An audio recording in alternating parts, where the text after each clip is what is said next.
चलिए जानते हैं माँ दुर्गा के तीसरे रूप देवी चंद्रघंटा की दिलचस्प कहानी। सोचिए, एक दुल्हन को अपनी ही शादी में योद्धा क्यों बनना पड़ा। ये कहानी शुरू होती है पार्वती और शिव के विवाह से। बात ये थी कि भगवान शिव को दिखावे की कोई परवाह नहीं थी। वो तो अपने योगी रूप में ही बारात लेकर आ गए। और उनकी बारात में कौन थे? भूत प्रेत और अजीबोगरीब गण, जिन्हें देखकर पार्वती का परिवार सचमुच घबरा गया। अपनी माँ को यूं बेहोश होते देख पार्वती समझ गई कि अब उन्हें ही कुछ करना होगा। तो बस उन्होंने अपनी दिव्य शक्ति को जगाया और फिर शुरू हुआ उनका अद्भुत परिवर्तन। देखते ही देखते कोमल सी पार्वती शक्तिशाली योद्धा देवी चंद्रघंटा बन गई।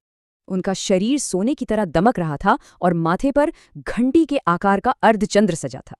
इसके बाद उन्होंने शिवजी से एक सुंदर रूप धरने का आग्रह किया और फिर विवाह शांति से संपन्न हुआ। पर कहानी यही खत्म नहीं हुई। शिव शक्ति के इस मिलन से डरकर राक्षसों ने उत्पात मचाना शुरू कर दिया और यही काम आया उनके माथे पर लगा वो अर्धचंद्र। वही बना उनका सबसे शक्तिशाली हथियार, घंटा। शेर की सवारी 10 हाथ और हथियार, उनका हर प्रतीक साहस और निडरता को दिखाता है। कहते हैं उनके घंटे की आवाज से ही राक्षस पस्त हो गए और देवी ने दुनिया में शांति स्थापित कर दी। उनकी कहानी में एक गहरा संदेश है, अन्याय के सामने अपनी भीतरी शक्ति को जगाने का। आध्यात्मिक तौर पर माँ चंद्रघंटा मणिपुर चक्र से जुड़ी हैं, जो हमारी इच्छा शक्ति का केंद्र है। मान्यता है कि उनकी पूजा से ये चक्र जागृत होता है, डर दूर होता है और हिम्मत बढ़ती है।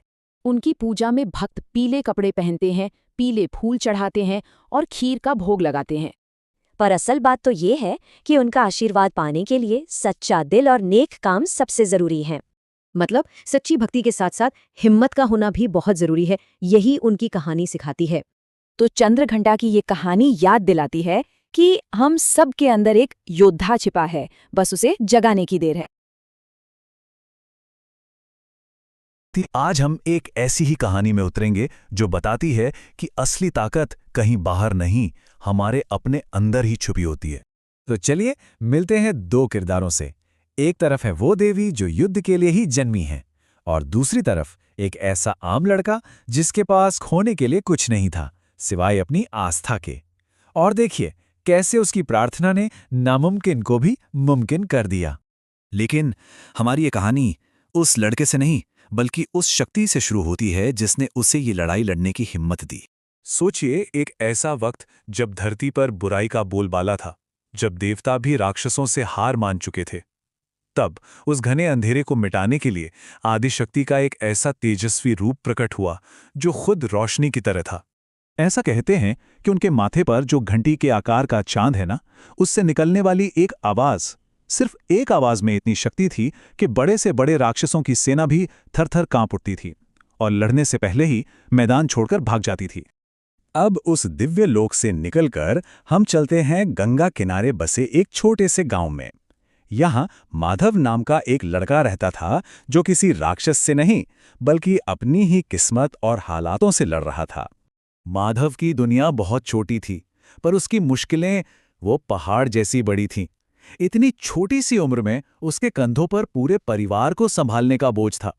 और जब माधव हर तरफ से हार कर पूरी तरह टूट चुका था, तब उसकी माँ ने उसे वो दिया जो उनके पास बचा था, वो आखिरी चीज, उम्मीद की एक किरण। एक दिन हालात और भी बिगड़ गए। माँ की हालत ऐसी कि लग रहा था अब नहीं बचेंगी, और घर में खाने का एक दाना तक नहीं था। उस वक्त माधव ने अपनी बची खुची सारी हिम्मत बटोरकर प्रार्थना की। उसके पास चढ़ाने के लिए कुछ नहीं था सिवाय नदी के पानी और अपने विश्वास के। और जानते हैं फिर क्या हुआ? एक चमत्कार। आधी रात को माधव को एक दिव्य घंटी की आवाज सुनाई दी, एक ऐसी आवाज जिसने जैसे उसकी पूरी दुनिया ही बदल दी। अगली सुबह जो हुआ उस पर कोई यकीन ही नहीं कर पा रहा था। माधव की माँ, जो कल तक बिस्तर से उठ नहीं पा रही थीं, आज अपने पैरों पर खड़ी थीं। ये पहला चमत्कार था। इस एक घटना ने माधव को जैसे नई जिंदगी दे दी। वो एक नए सफर पर निकल पड़ा, और देखिए, बस उसकी मेहनत और ईमानदारी ने ही उसे एक नई पहचान दिला दी।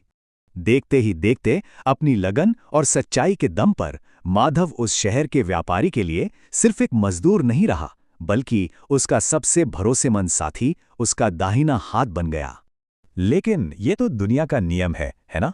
जब कोई तेजी से ऊपर उठता है तो कुछ लोगों की नजरें उसे नीचे खींचने के लिए लग ही जाती हैं। माधव की सफलता ने भी जाने अनजाने में कुछ दुश्मन बना लिए थे।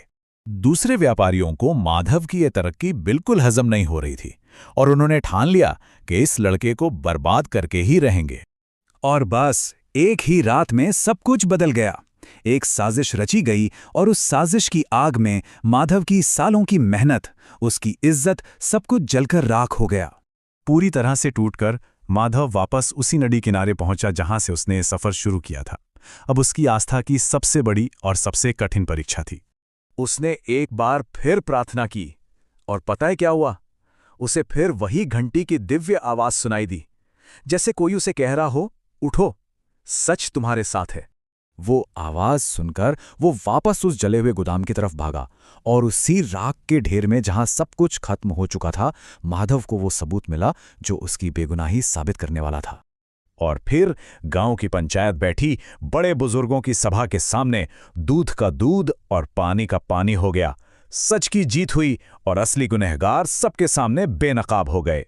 उस दिन माधव को सिर्फ अपनी खोई हुई इज्जत ही वापस नहीं मिली, बल्कि उसकी ईमानदारी को वो इनाम मिला जिसका वो हमेशा से हकदार था।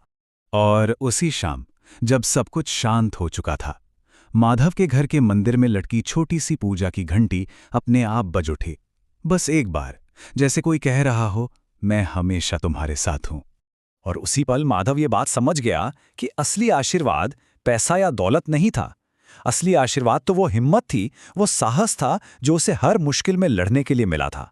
तो ये कहानी जाते जाते हमारे लिए एक सवाल छोड़ जाती है कि असली धन क्या है?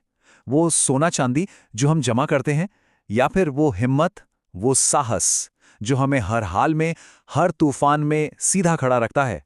सोचिएगा जरूर।